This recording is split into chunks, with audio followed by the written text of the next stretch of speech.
They had no idea I was still awake. That was the only reason I heard it. Through the thin crack of my bedroom door, her whisper drifted out like smoke into the hallway. Tomorrow, we'll lock her away. If you're listening to this, please like the video, subscribe, and drop a comment about where you're tuning in from. The way she said it was so calm, so casual, like she was talking about putting a winter coat in storage, not about her husband's 78-year-old mother. I didn't breathe. I didn't move. I just sat there on the edge of my bed in the dark, my hands pressed flat against my thighs. My suitcase was already half-packed. I'd started folding clothes after dinner. Not because I'd made up my mind to leave, not yet, but because something in the air had warned me to be ready. 2 months ago, I moved into my son Michael's house. My little cottage had gotten too hard to handle after my hip surgery, and Michael said, "You'll be better off here, Mom. We'll take care of you." I believed him. I sold my home. I sent every cent to his account. He promised he'd invest it for me, and I didn't question it. I didn't want to seem suspicious.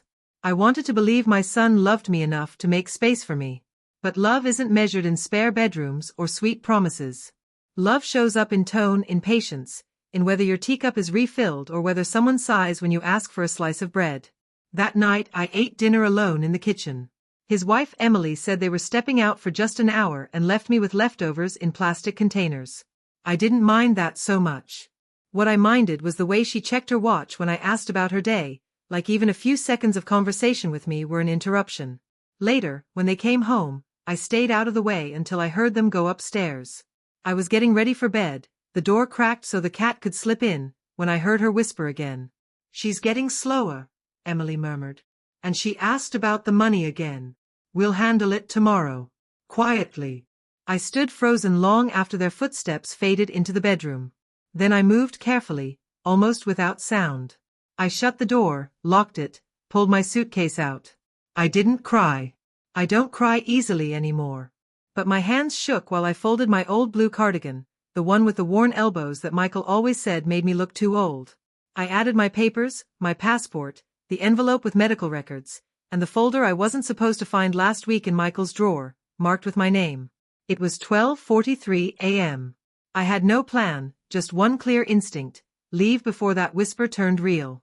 The street outside was perfectly quiet, too polished. Identical houses, spotless cars, smooth sidewalks. I'd never belonged there.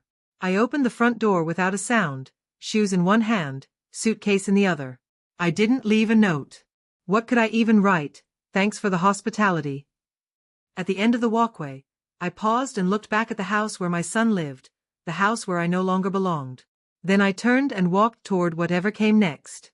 With every step, the suitcase felt heavier, not from the weight, but from the shame stuffed inside it. I didn't know where I was going. I just knew I couldn't stay. The bus stop was 2 blocks down.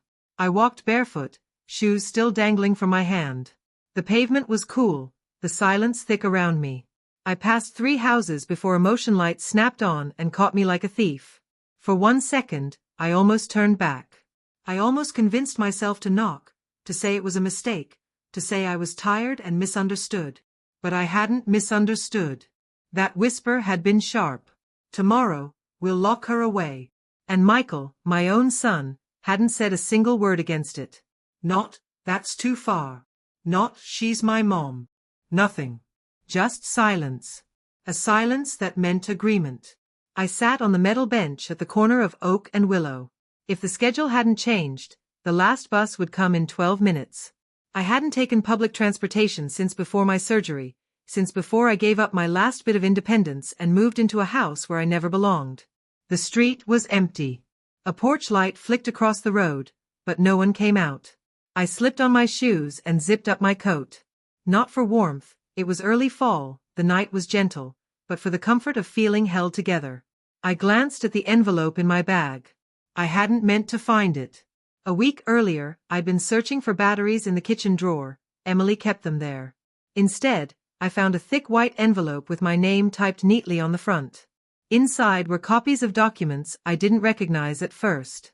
A power of attorney I'd never signed. Bank withdrawals. Insurance claims. My signature at the bottom of each, but it wasn't mine. It was close, Close enough for a bank teller in a rush or a notary not paying attention. The loops and spacing looked like mine, but the slant was wrong. Someone had practiced. I slipped the papers back without a sound. That night, I lay in bed staring at the ceiling, remembering all the small things that hadn't seemed strange before. The urgency to sell my house, how Michael insisted on taking every call with a financial advisor, the way Emily quietly took over my medications and my files. Tonight's whisper wasn't the start. It was the final line of a plan they'd been building for months. The bus arrived. I stood, pulled my bag behind me, and climbed on board. The driver, a heavy man in his 50s, barely glanced at me. "Anywhere in particular?" he asked. "Just downtown," I said. "Near the old library." He nodded. "You're out late." I didn't answer. I watched the empty streets blur together, streetlights flashing across the windows in rhythm, each one hammering the truth. They forged, they planned, they wanted me gone. 20 minutes later, I stepped off in a part of town I hadn't seen in years. The old hotel was gone, replaced by a sleek glass building. I wandered until I found a small motor lodge squeezed between a gas station and a 24-hour diner. The woman at the counter barely looked up when I asked for a room. The space was small, smelled of bleach and something older, permanent. I locked the door behind me, set my suitcase on the chair, and finally let myself exhale. Sitting on the edge of the bed, I checked my phone. No missed calls. No messages. Of course not. They either hadn't noticed I was gone yet, or they had and decided not to ask where I'd gone. The worst part wasn't the whisper, or even the forged signatures and the fake smiles. It was knowing, down in my bones, that sometime in the past year I'd stopped being a mother to Michael. I'd become an account, a signature, a room that cost more than it gave, a burden to be handled. I kicked off my shoes and lay back on the bed, still fully dressed. I wasn't scared, not yet. Fear would come later. Tonight I was only tired. Tomorrow I would begin. I didn't sleep much. The motel sheets were stiff, and the fridge hummed like a far-off train, never stopping, always pushing forward. I lay on top of the covers, staring at the cracked ceiling, replaying everything. Her whisper, the envelope, the way Michael avoided my eyes. At dinner. I'd never meant to be a problem. I hadn't come to their house expecting much. I thought I'd help with errands, maybe keep Emily company, spend time with the kids, though that part never happened. They were always too busy, too scheduled, and maybe I was just too old to be interesting. At first it was small things. My favorite chair disappeared into the garage. My tea mug was swapped for a thinner, prettier one that burned my fingers. Emily reorganized the pantry, saying it was more efficient, but after that I could never find the salt. Michael said it was all for my comfort, but it always felt like I was being managed, not cared for. I got up before sunrise and made tea with the motel's rusty little kettle. It tasted metallic, but it was hot, and I needed something to hold. The quiet in that room felt different from the quiet in their house. Over there, the silence had weight.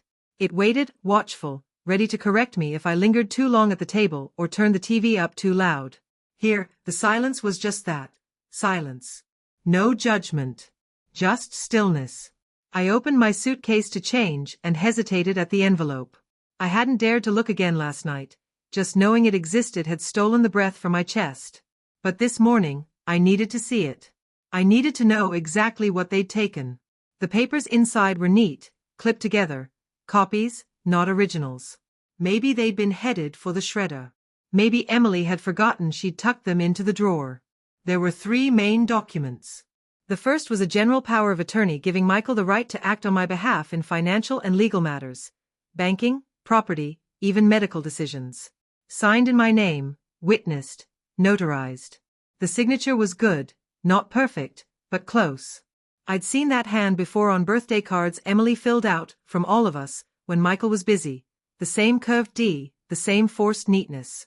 The second was a transaction history from Michael's investment account. Multiple transfers from an account tied to my old address, the one linked to the sale of my cottage. $180,000 gone in 4 months. Not a single call to ask if I needed anything. Not a word. The third was a draft application for an assisted living facility. My name typed neatly at the top. Age, medical conditions, mobility notes. One line bolded, patient demonstrates early signs of cognitive decline. That's what Emily had said last week when I couldn't find the house keys. Maybe it's time to get your memory checked, Mom, she'd said sweetly, with a hand on my shoulder.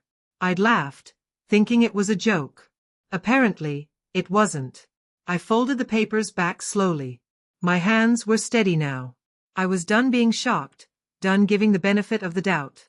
I didn't want revenge, not really. What I wanted was mine. My name, my choices, my voice. I'd spent decades raising a boy who once ran to me when he scraped his knee, who cried the first time his dog died. I didn't know when that boy turned into a man who saw me as disposable, but I wasn't going to beg for his love anymore. Some things, once broken, don't come back. At 8, I called a cab. The driver was young, polite, and didn't ask questions when I said, "Take me to Franklin Bank, downtown branch." I sat in the back clutching my bag like a lifeline. It was the same bank where Michael used to bring me to sign papers. I always let him talk to the tellers. He said he explained things better. The woman at the front desk wore a name tag that said, Lisa. She smiled, then her face faltered when she saw mine. "I'd like to speak with a manager," I said. "It's about power of attorney and financial oversight." She nodded quickly and disappeared down a hallway. A few minutes later, a man in a gray suit appeared, mid-30s, clean-shaven, tired eyes. "Mrs. Carter," he said. "I'm Daniel. Let's go to my office." Inside, I handed him the envelope. I didn't explain, I just waited while he flipped through the pages. After a long pause, he looked up. "Did you sign this power of attorney?" "No. Do you recall authorizing these transfers?" "No. Has anyone accessed your accounts on your behalf recently?" "My son, Michael Carter." He nodded, lips pressed into a thin line. "Mrs. Carter, this is serious. Forging a signature on a legal document is a felony. If these funds were moved without your knowledge, we'll need to open an internal investigation." "I'm not here to press charges," I said. "Not yet. I'm here to stop everything right now." Daniel leaned forward. "You want to revoke this power of attorney?" "Yes. Today." "And freeze any access he has to my accounts?" "Everything." "Cancel automatic payments. Shut down shared access." I took a breath. I hadn't planned this part until that moment. "And I'd like to move the remaining funds to a new account, in my name only. I'll need help setting up secure access. Eventually I'll transfer control to someone else, but not my son." Daniel nodded. "We can absolutely do that." We spent the next hour reviewing everything, every payment Michael had authorized, every form Emily had notarized through a friend. It wasn't just theft, it was erasure. Quiet, polite erasure. By the time I left the bank, it was almost noon. My feet ached, my back protested, but I stood taller. This was the first day in months I belonged to myself. I stepped out of the bank into crisp mid-morning air. The city was fully awake now, cars honking, people brushing past with coffee cups and phones pressed to their ears. I stood still for a moment, holding my coat closed at the collar, unsure what to do next. I hadn't planned this far ahead. I hadn't thought beyond the bus bench, the motel, and the man at the bank who told me gently but firmly that what had been done to me wasn't just unkind. It was illegal. But legal or not, what do you do when your child looks at you and sees only liability? I walked slowly for blocks until I found a bench under an old elm tree across from a public park. I sat down, the suitcase at my side, and rested my hands in my lap. The envelope was still there, folded neatly, but I didn't need to open it again. I could see every word burned into my mind. I didn't feel sad. Maybe that would come later. What I felt now was a hollow kind of clarity, the kind that comes when all the noise dies down and nothing's left but the truth. This wasn't about money. It was about being erased.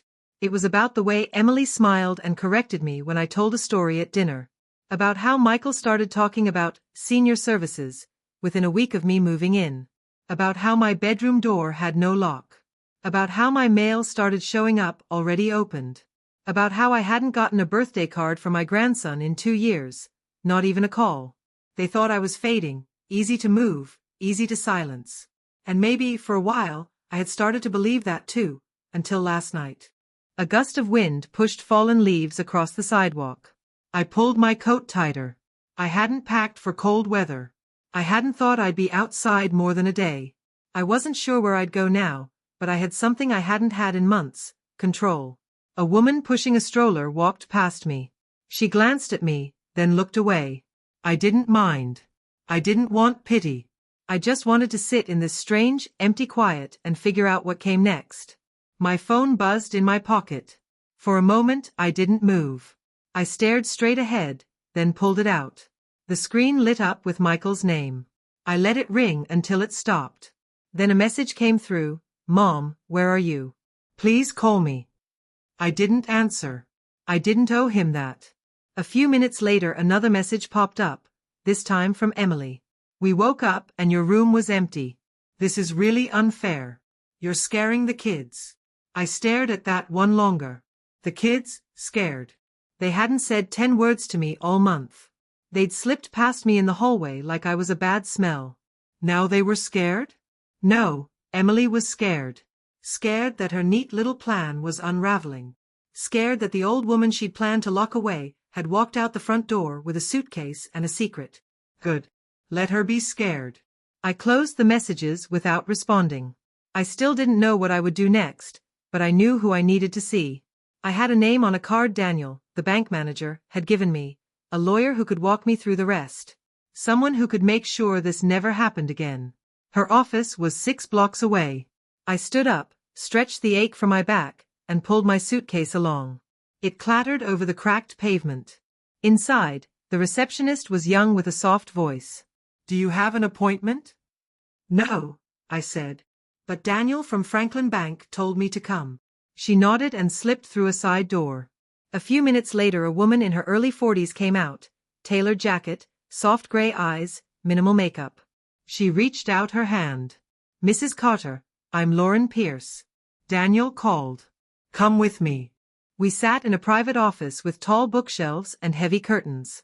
I opened the envelope one more time. Lauren read everything slowly, her eyes narrowing. When she finished, she looked up. "I'm so sorry. This happens more often than people think, especially to older women who trust too easily." "I didn't think I was being naive," I said quietly. "Just hopeful." "You weren't naive," she said. "You were loving, and they took advantage." We spent nearly 2 hours together. She explained my rights, what the forged documents meant legally, and what could be done. She used words like fraud, financial exploitation, elder abuse. I nodded, even though it felt like she was describing someone else's life. I wasn't ready to talk about court. I wasn't sure I wanted to. But I did want protection. "I want a new will," I said. "I want everything rewritten." She didn't blink. "We can do that. And I want to transfer financial power to someone else, not my son." "Do you have someone in mind?" I thought of Clara, my niece in Arizona. Kind. Reliable. She'd sent birthday cards every year, even when I didn't respond. She'd come after my surgery, brought soup and magazines, never asked about money. "Yes," I said. "I'll call her." Lauren began drafting documents while I sat there sipping the lukewarm tea her assistant brought in. Her office smelled like lavender. For the first time since the motel room, something settled inside me, not peace exactly, but footing. I was still standing. When I left her office, my phone showed 4 missed calls, all from Michael, and 1 voicemail. I didn't listen. Instead, I turned the phone off. Let them wonder. Let them sit in the silence for once. Let them feel what it's like to wait for a call that never comes. The sun had started its slow descent when I stepped out of Lauren's office. I stood on the sidewalk for a moment, blinking against the light. My suitcase rolled behind me like a tired companion. I hadn't eaten all day, but I wasn't hungry. There was something sharper in my stomach. Not pain. Not fear. Something like readiness. I found a bench near the train station and sat. I wasn't sure where I'd sleep that night. The motel was an option, but part of me didn't want to go back. I needed something else, something unfamiliar, a small act of defiance, maybe. A reminder that I could still choose. I opened my bag to look for a sweater and felt the edge of the envelope again. My hand brushed the contents I already knew by heart, the forged power of attorney, the bank transfers, the draft admission forms. But there was something else tucked behind them. A second envelope, sealed and heavier. I didn't remember packing it. Maybe it had slipped in by accident, or maybe Emily had left it without realizing. I opened it slowly. Inside were more forms, property records, loan applications. One was a refinance agreement on my old house, dated just 2 weeks after I moved in with Michael and Emily. I stared at it, then looked closer. The house hadn't been sold once. It had been sold twice. Michael had forged a second transfer using my name to pull out equity after the first sale. They'd claimed I was still the legal owner, used that as leverage to take another loan. But the worst part was the notepaper clipped to the back in Emily's handwriting, small and perfect. Make sure she doesn't see mail from Ridgeway Title. Redirect notices starting next week. They hadn't just taken my money. They'd planned to drain every last trace of my life before handing me over to a facility and walking away clean. I folded the papers slowly, my hands steady. So that was the plan. Sell the house, take the money, forge the signature, refinance again, lock me up, smile for Christmas cards, let the doctors blame it on age. But I wasn't confused. I wasn't lost. I was angry. Not the loud kind.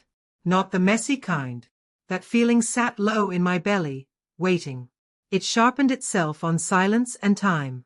I stayed on that bench for a long time, watching people move through the world. Some laughed, some hurried past, none of them knowing what it was like to disappear piece by piece inside your own family. They'd tried to make me a shadow, but I'd remembered who I was. And tomorrow, I'd remind them, too. I didn't go back to the bed and breakfast from before. I walked until my legs ached and then checked into a modest little inn a few blocks from the courthouse. The woman at the desk didn't ask questions. She just handed me a key and pointed down the hall. The room was small but warm, patchwork quilt on the bed, a lamp with a crack in its base. It felt like a place where someone could rest and still feel real. For the first time in weeks, I slept deeply. No dreams, no footsteps outside my door, no whispers. In the morning I dressed, tied my scarf, and called the bank. Daniel answered on the second ring. "Mrs. Carter," he said, his voice already tense. "I was about to call you. We've flagged several more transactions. One of them was attempted just this morning, a transfer of $12,000 to a private contractor. The account was Michael's. The authorization came from a joint account listing you as co-owner." "I want it blocked," I said calmly. "We already froze it," he replied. "But he may try again. He's probably noticed. Do you want to report it formally? I can refer you to our fraud unit." "Not yet," I said. "But keep everything stopped, every transfer, every link, everything with my name on it. I want full access moved to my new account and nothing else touched." "Yes, ma'am." I heard him typing. "Also," I added, "I want to see a printout, everything Michael or Emily touched. Every withdrawal, every transfer. All of it. We'll prepare the full report," he said. "It'll be ready for pickup this afternoon." After I hung up, I sat quietly on the edge of the bed, staring at the curtain fluttering in the breeze. I thought about my house, the one they'd sold and resold like it meant nothing. I thought about the garden I'd tended for 20 years, the hydrangeas I planted after my husband died, gone now, paved over for profit. And yet somehow I didn't feel broken. I felt sharp, sharper than I had in years. By 10 I was back at the bank. Daniel handed me the folder himself, his face grim. "This is everything from the last 18 months, he said. "The amount moved is significant." I sat down in a small private room, opened the folder, and began reading. Page after page of withdrawals labeled home maintenance, but I hadn't lived in a house needing repairs. Medical expenses, but I'd never seen those doctors. Investment transfers into Michael's name, always temporary, he told the clerk, just moving funds around for tax strategy. And the worst, automatic transfers I'd never noticed. 600 here, 400 there. Monthly subscriptions, insurance policies, a cleaning service, a landscaping company. I had been paying for the house I no longer owned, their groceries, their vacations. One line made my hand go cold. Tuition, Grandview Academy, annual. I stared at it. That was Emily's niece's school. Not even family, just someone they wanted to impress. I turned back to Daniel. "I want all of this stopped." "It's already done," he said. "But you should understand this qualifies as financial exploitation if you change your mind about legal steps." I'll handle that separately, I said. He nodded. Would you like help setting up alerts so you can see every transaction going forward? Yes. And I want physical statements mailed to my new address. No online access, no sharing, no digital trail. Understood. He left me in the room for a few minutes to finalize changes. When he returned, he had a card in his hand. One more thing, he said. There's a support organization for older adults who've gone through situations like this. They help with housing, legal aid, emotional support. It's confidential. You don't have to. I took the card before he could finish. Thank you, I said. I might call. That afternoon, I did. Not because I needed a therapist or a place to cry, but because I needed a witness, someone to say, yes, this happened. And no, you're not crazy. The woman who answered, her name was Patrice, spoke gently, but without pity. She didn't sound surprised. She just said, you're not alone. And I believed her. Patrice met me the next morning at a small community center tucked between a church and a grocery store. Nothing fancy, just a clean front desk, quiet hallways, and the smell of coffee drifting from a side room. She was in her 50s with silver-streaked hair and soft eyes that didn't flinch away from pain. You must be May, she said, shaking my hand. Come on back. We'll get started. Her office was simple. 2 chairs, a desk, a bookshelf with pamphlets about elder rights, fraud, long-term care. I didn't look at the titles. I was tired of reading about people like me. I don't want therapy, I said before she could start. And I'm not here to vent. I've done what I needed at the bank. I just want to make sure no one ever puts me in this position again. Patrice nodded without offense. That's exactly what we'll do. She opened a folder and pulled out a short form. I'll take down some background and then connect you with one of our legal partners. No cost to you. And if you need safe housing, we can help arrange that too. Transitional stays, independent units for women who've been displaced. I'm not displaced, I said. I left. She smiled gently. That's even better. We talked for a while. I answered her questions, filled out a few forms. Then she picked up the phone and dialed someone named Ruth. 10 minutes later I was sitting across from a new woman with sharp glasses and a quiet voice. Tell me what you want, Ruth said. Not what happened, just what you need moving forward. It was the first time anyone had asked me that without condescension. I want a new will, I said. Everything rewritten, my son and his wife removed entirely. I don't want them to receive a cent, not even by mistake. Done. I want my financial power of attorney reassigned to someone I trust, someone who will act only with my written permission. Do you have someone in mind? My niece, I said. Her name is Clara. Good. We'll send the forms to her for co-signing. I also want a living will, I added, and a medical directive. No one should be able to make decisions about my care but me, unless I've specifically named them. Ruth looked at me for a long moment, then nodded. You're the kind of client we don't see often, she said. Most women come to us in pieces. You came already whole, bruised but whole. That's what Ruth said. I didn't answer. I wasn't there to be praised. I just wanted it all clean, signed, and filed away. For the next hour, we went through everything. Accounts, property, assets still in my name. She explained how the second mortgage Michael had taken out could be challenged, since the signatures were forged.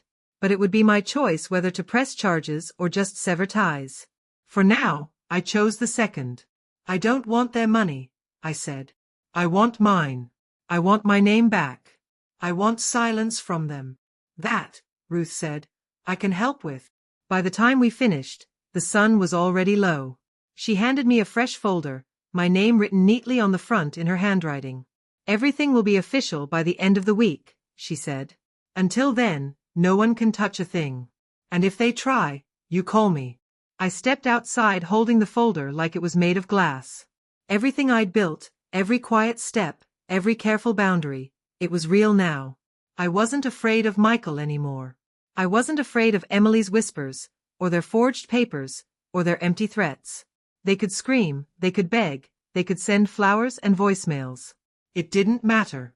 Their access was gone. And I was no longer the woman who sat in her room waiting to be told what came next.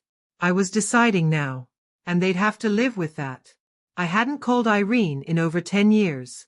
We used to talk weekly, back when our husbands were alive and our kids were still young enough to worry us but not disappoint us. Then she moved to the coast after her second stroke. Said the air was easier there. I sent her a card that Christmas. She sent back a short note. And then, nothing. Life had drifted us apart like leaves floating down different rivers. But that afternoon, sitting alone at the inn with Ruth's folder in my lap, I dialed her number from memory. She picked up on the second ring. Hello. Her voice was lower now, slower, but still carried that edge, like she'd just finished telling somebody off. Irene, I said, my voice cracking just a little. It's May. A pause. Then, May Carter? Lord have mercy. Where have you been? I left, I said. Left Michael's house. I needed to disappear for a bit. Another pause. Not surprise. Something more careful. Is everything all right? No, I said honestly. But I think it will be. She didn't ask questions. Just said, you got somewhere to sleep? Tonight, yes. Tomorrow, I don't know. You do now. I'm still in Newport. Got an extra bedroom, the one with that green quilt you hated. Come stay. I'm not asking, I'm telling. I let out a breath I hadn't realized I'd been holding. Thank you. Pack your things, she said. I'll have soup waiting. The bus ride to Newport took 3 hours. I dozed through half of it, clutching the folder like a passport. When I got off, Irene was already waiting at the station. She was shorter than I remembered, but her eyes were as sharp as ever. She didn't hug me right away, just looked me over. You're thinner, she said. And tired. Come on. We'll talk over tea. Her house was small but alive. Photos covering the walls, old records stacked in the corner, a cat that hissed at my suitcase and then vanished under the couch. She made soup the way she always had, heavy on the garlic, no apologies. When we finally sat at the kitchen table, she poured 2 mugs of tea and waited. I told her everything.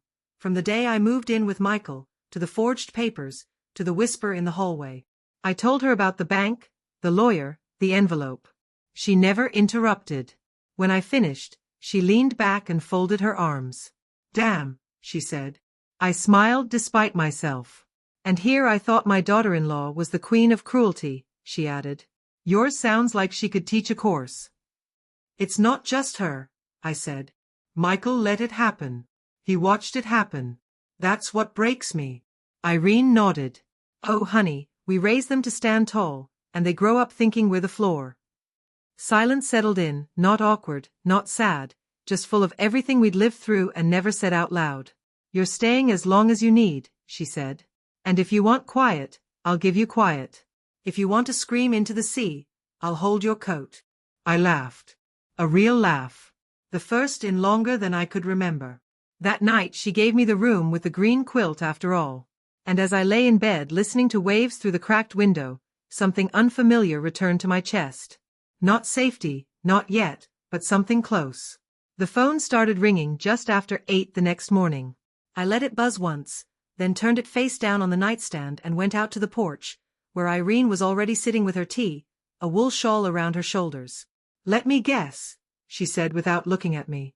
Your ghost just realized it's missing. I didn't answer. I sat beside her, wrapping my hands around the warm mug she'd left for me. The ocean was calm, the air salty and damp. My suitcase sat untouched in the guest room, and for the first time in weeks, I didn't feel the urge to unpack or plan. I just existed. The phone rang again, then again, 6 times in the next hour. All Michael. No voicemail, just his name flashing over and over, as if urgency could erase what he'd done. He's not worried about you, Irene said.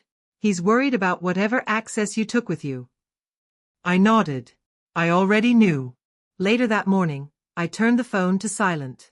Messages stacked up one by one. Mom, please call me. We're worried. Where are you? Emily's panicking. I need to talk to you right now. This has gone too far. I read them without feeling much. Each word felt like a script. I could already hear his voice. Controlled, tense, maybe even a little hurt, as if I'd betrayed him. I didn't reply. Instead, I went into the kitchen and helped Irene chop vegetables for lunch. Between the soft thud of the knife and the hiss of boiling water, she asked, "Do you want to tell Clara about the legal papers?" "I will," I said. "When it's time. And the rest of them. I'm done talking to people who only listen when they need something." She dropped the carrots into the pot. My phone buzzed again on the table. I didn't move. That afternoon, a new message appeared, this time from Emily. "This is getting out of hand. If you don't return Michael's calls, we'll have to take other steps. You can't just disappear like this. People are asking questions." I read it 3 times. That was her worry. Not me. Not my health. Not whether I was safe or scared or even alive. Just appearances. People were asking questions. I almost laughed. For so long they'd convinced themselves I was fading, slipping, losing control. And now they were the ones chasing ghosts, dialing silence. They could keep dialing. That night I walked down to the beach with Irene. We didn't say much, just listened to the water and let the cold seep into our bones. "I never thought I'd be 78, I said finally. "And still figuring out how to leave people behind." "That's how you know you're still alive," she said. "When you're still willing to walk away." Back at the house, I charged my phone and opened the messages. 15 from Michael, 9 from Emily, 2 from a number I didn't recognize. At the very bottom was one I hadn't noticed before, from an old contact I hadn't expected. "Grandma, it's Lucas. Are you okay? My grandson." I stared at the message for a long time, then shut the phone off again. Not because I didn't care, but because, for once, I'd answer on my own time. The letter came 2 days later. A real one. Envelope, stamp, Emily's neat, narrow script on the front. Irene brought it in from the mailbox, eyebrows raised. "You sure you want to open that?" she asked, wiping her hands on a dish rag. "I'm sure," I said. "I want to see how she spins it." I sat at the kitchen table, slid the envelope open with a butter knife.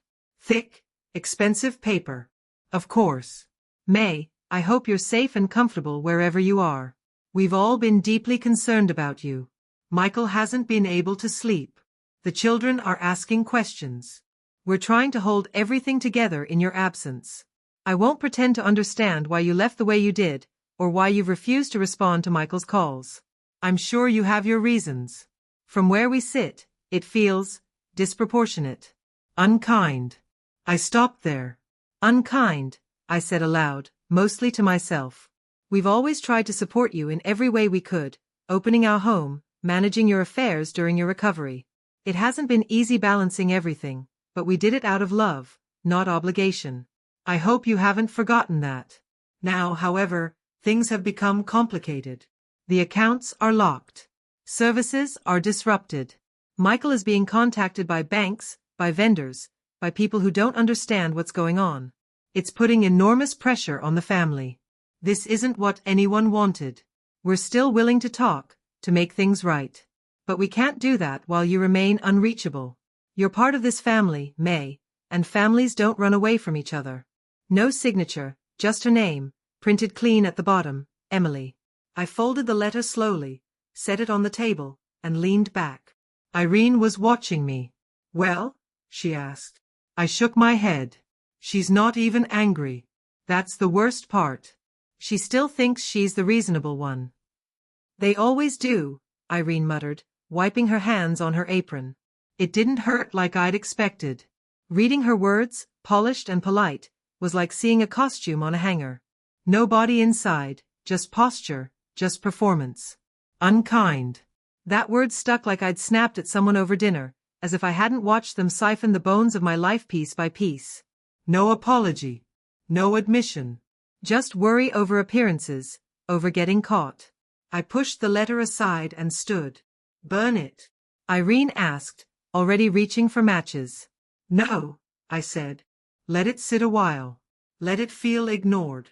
The next morning, I wrote no reply. I made breakfast instead. Washed the dishes. Took a walk along the shore. Let them talk. Let them wonder. I wasn't part of that house anymore. Not their plans, not their polite lies. I had nothing left to say, and that was finally enough. I met her by accident. I was leaving the corner store with a loaf of bread and a jar of honey when I saw her drop a stack of folders in the parking lot. Papers scattered in the wind like startled birds. She bent down, frustrated, trying to grab them with one hand while the other held her phone. I didn't think. I just moved. Set my bag on the curb and helped press the papers down until she could gather them. She looked up, out of breath. Thank you. God, thank you.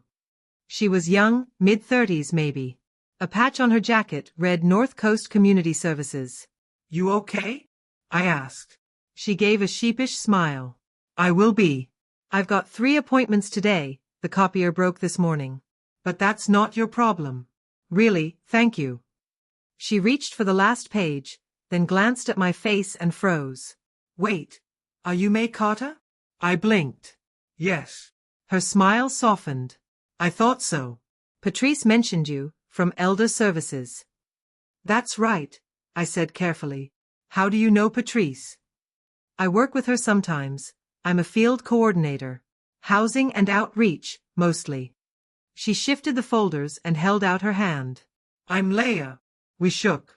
Didn't expect to meet you here, she added. I actually read your intake report last week. You're kind of famous in our office. I laughed despite myself.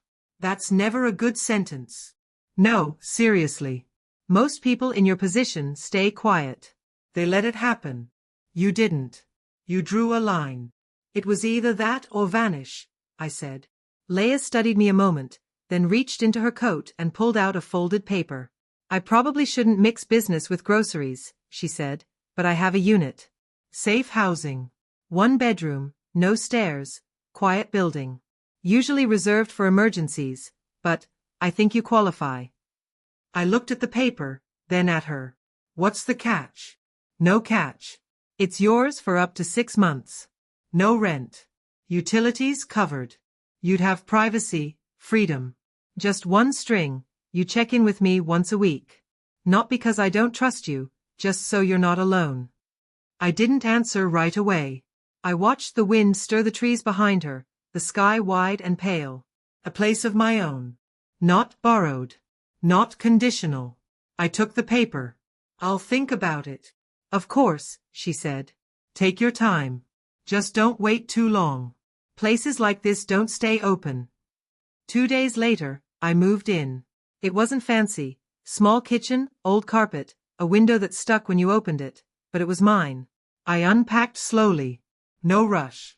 Each sweater, each notebook, each pair of socks felt like it had earned its place there. Leah came by the next morning with fresh towels and 2 mugs. Leah once told me, don't just ask what you'll tolerate, ask what you want. In my new apartment, with no one watching, I finally felt unclaimed. I found the library 6 blocks away. Judith, a volunteer there, asked if I was lost or just quiet. Soon I was shelving books, then reading aloud to small groups. No one asked about my past. I liked it that way. Life found rhythm, tea in the morning, a walk, the library. I didn't miss Michael's house or Emily's rules. What I missed was the version of me who thought family meant safety. That woman was gone.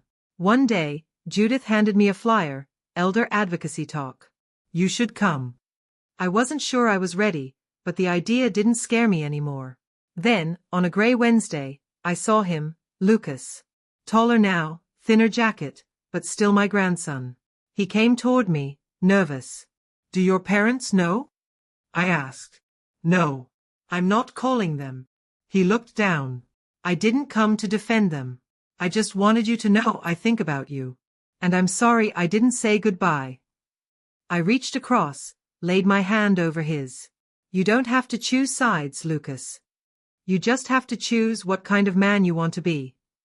His face shifted then, not guilt, not shame, but something closer to understanding. I'm trying, he said. I believe you. Eventually he stood. I didn't walk him out. We'd said what we could. But just before reaching the door, he turned back. Can I come again, just to visit? Yes, I said. If you come as yourself. He nodded, then left. I sat back down, afternoon light slanting across the room. And for the first time since the night I walked out of that house, something opened in my chest. Not forgiveness, not yet, but maybe the start of it. The letter came in a white envelope with a black law firm logo in the corner. Sullivan and Crane LLP. No return address. I didn't open it right away. I made tea first, sat by the window with the envelope on the table like it might speak if I stared long enough. But it stayed quiet. Letters like that always do. The noise comes later. I opened it with a butter knife. No rush, no shaking hands. Inside, 5 paragraphs, neatly typed, signed in blue ink. Dear Mrs. Carter. We represent our clients, Mr. Michael Carter and Mrs. Emily Carter, regarding recent actions involving shared financial accounts, property, and legal responsibilities. Our clients are concerned by your abrupt departure, your decision to block access without notice, and the potential legal consequences. They are particularly troubled by the lack of communication and the emotional distress these changes have caused the family, including minor dependents. I stopped. Minor dependents, I muttered. They're 11 and 14, not orphans. The letter went on, offering mediation with legal counsel, threatening further action if I refused, demanding a response in 14 days. No warmth, just signatures and a deadline. I folded the paper, put it back in the envelope, and stood. My tea was cold. 2 hours later, I was in Ruth's office again. She read silently, lips pressed tight, pen tapping her folder. When she finished, she looked at me. You okay? I'm not surprised, I said. But I'd hoped they'd at least pretend to apologize. They did, in their own way, I added. They're sorry I woke up. Ruth didn't smile. She never did when the subject was Michael and Emily. This letter isn't a real threat, she said. It's a push. They want to intimidate you into letting them back in. They don't get a seat anymore. Good, I said. You have every legal right to protect your assets. Everything we've done is solid. If they want mediation, we refuse. If they push, we respond formally. But I doubt they will. This is a bluff. They don't want court. They want silence. Well, I leaned back. They can have silence, just not on their terms. She handed me a form. Statement of intent. Preemptive. Makes your standing harder to challenge. I signed without hesitation. No flinch, no glance for Michael's face in the air around me. He wasn't in the room anymore. Not in my thoughts. Not in my decisions. Ruth filed it away. They're not used to this version of you, the one who says no. I'm still getting used to her myself. You're doing fine. When I left, I walked slow, not from age, but from certainty. I wasn't reacting anymore. I wasn't afraid. I'd already left their house, already reclaimed my name, already built a room of my own. Now I was just closing the doors, letting them knock if they wanted, but never letting them back in. The days are quieter now. Not empty, earned. Mornings start with ritual. Kettle on the stove, window cracked for the cold, the call of seagulls or passing footsteps. Some days I go to the library. Some I don't. No one asks me to explain. I still see Leia once a week. She brings muffins or paperwork. We talk about ordinary things, tenant meetings, her dog's ruined couch, odd things left in the laundry room. She never asks about Michael. She never mentions Emily. That silence feels like respect. Lucas comes by sometimes. No warning, never too long. A book, a pastry, or nothing at all. We sit, read, talk, or don't. It's enough. Once, he asked if I remembered the story I used to tell him, about the girl who ran away and found a home in the forest. I thought that was made up, he said. It was, I told him. But sometimes the made-up stories hold the most truth. Sometimes I think of writing things down. Not for them. Not even for Lucas. Just for myself. Not a memoir, God forbid, but something small. A quiet record. Proof I was here. That I saw, I felt, I left when I needed to. Ruth still checks in. Last week she told me Michael and Emily haven't filed anything. Their lawyer's silence is louder than any letter. I'm not waiting for another envelope. I'm not waiting for an apology that'll never come. That was the old me, the woman who thought love was proven by patience, by endurance, by staying even when it hurt. Thanks for listening. Don't forget to subscribe, and if you've been through something like this, Share your story in the comments.